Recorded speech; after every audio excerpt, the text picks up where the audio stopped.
ова издание. САД ќе ослободат 15 милиони барели нафта од стратешките резерви. Дел од одговорот за неодамнишните намалувања на производството објавени од земјите на ОПЕК. Познати украинци се приклучија да ги бранат сограѓаните од руската агресија. Беспилотните летала и во земјоделството. Како и дали придонесуваат за подобра жетва? За ова и повеќе, останете со нас. Ке ви кажам. Добро вечер. Ова е ТВ журналот Newsflash на Гласот на Америка на македонски. Јас сум Јане Бојаджиевски. Вестите ги започнуваме со информацијата дека американскиот претседател Бајден ќе ослободи 15 милиони барели нафта од стратешките резерви на САД. Дел од одговорот по неодамнишните намалување на производството од ОПЕК. Што значи тоа? Председателот ќе се заложи за поголема продажба на нафта оваа зима, бидејќи неговата администрација планира да ги интензивира напорите за намалување на цените на бензинот пред делумните конгресни избори следниот месец, објави Associated Press.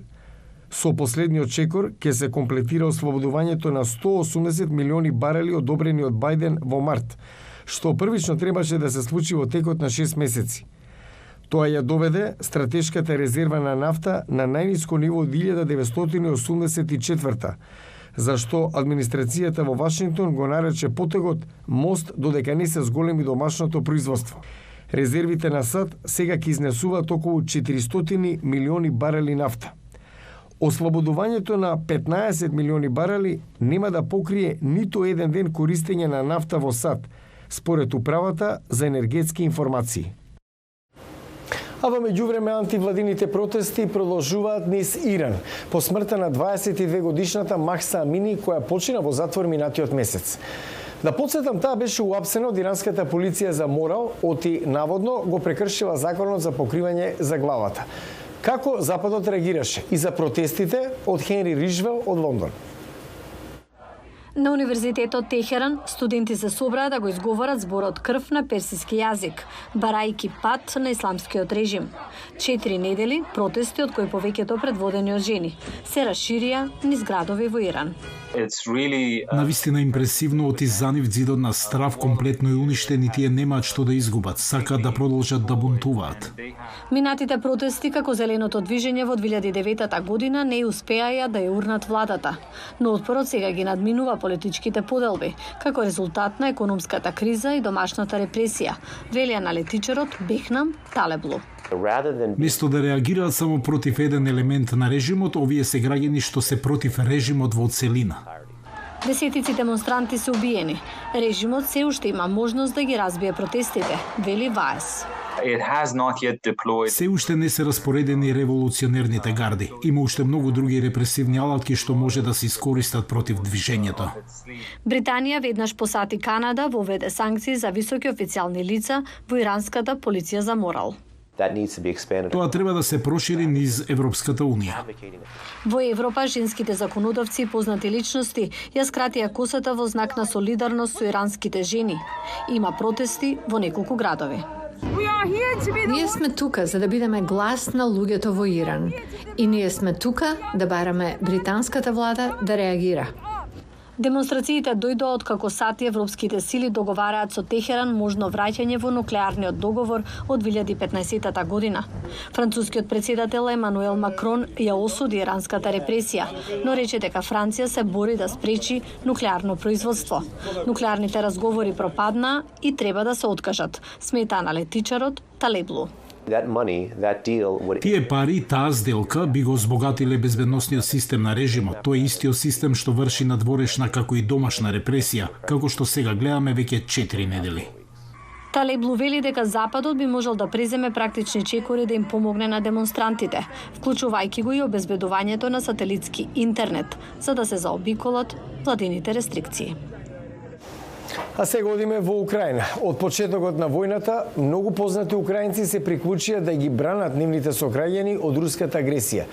Режисерката Алиса Коваленко ја опишува незината борба за Украина. Кога почна војната, познатата украинска режисерка Алиса Коваленко била на пат за Донбас да го заврши снимањето на незиниот последен проект Експедиција 49. Филмот прикажува деца кои живеат во воените зони и очајно сакаат да патуваат, но едноставно не можат. Војната ја принудила Коваленко да се откаже од снимањето и во април се приклучила на вооружените сили на Украина со помош на пријател на висока воена позиција. Тој мислеше дека ќе снимам нешто. Му кажав дека јас всушност сакам да се приклучам во војната. Коваленко знаела во што се впушта. Таа патувала во источна Украина во 2014 година, од каде произлегол документарецот Алиса во земјата на војната. За време на снимањето таа била држана како затвореник од проруските сепаратисти 5 дена. Тоа страшно време и помогнало полесно да ја донесе сегашната одлука. Тогда ја си дала обещание што Тогаш си ветив себе си дека ако некогаш има војна во Украина, нема да ја гледам само низ призма на мојата камера, туку ќе се борам. Коваленко се сеќава дека додека го снимала документарецот кој бил номиниран за награда, таа не само што ги усовршила незините режисерски вештини, туку научила како да користи оружје. Сите други боречки вештини ги научила изминативе 2 месеци.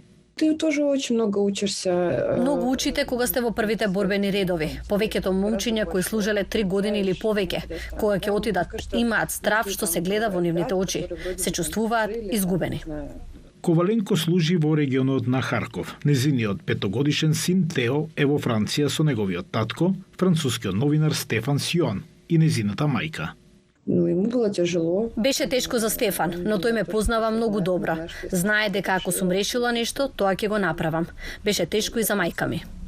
Коваленко одлучила да зборува со незиниот син за војната најискрено колку што може, обидувајќи се да не ги прикрива незините дневни активности. Я даже Тео записую маленький блог. Снимам за Тео мал блог за војната. Му кажувам што се случува. Секогаш се јавувам кога има можност. Коваленко вели дека не размислува многу за снимање документарни филмови овие денови. Таа само сонува за мир во Украина, кога незиното семејство, како и милиони други, ќе може да се вратат дома и ќе се чувствуваат безбедно. А за крај на News Flash, беспилотните летала стана достапни и се широко користени во многу индустрии, вклучувајќи го и земјоделството. Фајзел Мастри посети семејна фарма во Фредериксбург, Вирџинија и разговараше со собствениците за промените во земјоделската индустрија и како усвојувањето на технологијата на дронови помогна нивната фарма да биде поефикасна. Јас сум Томас Робертсон. Ова е жена ми Анита. Нашата фарма се вика Botanical Bites and Provisions. Го почнавме бизнисот пред да ја напуштиме војската. Целосно се насочивме во тоа.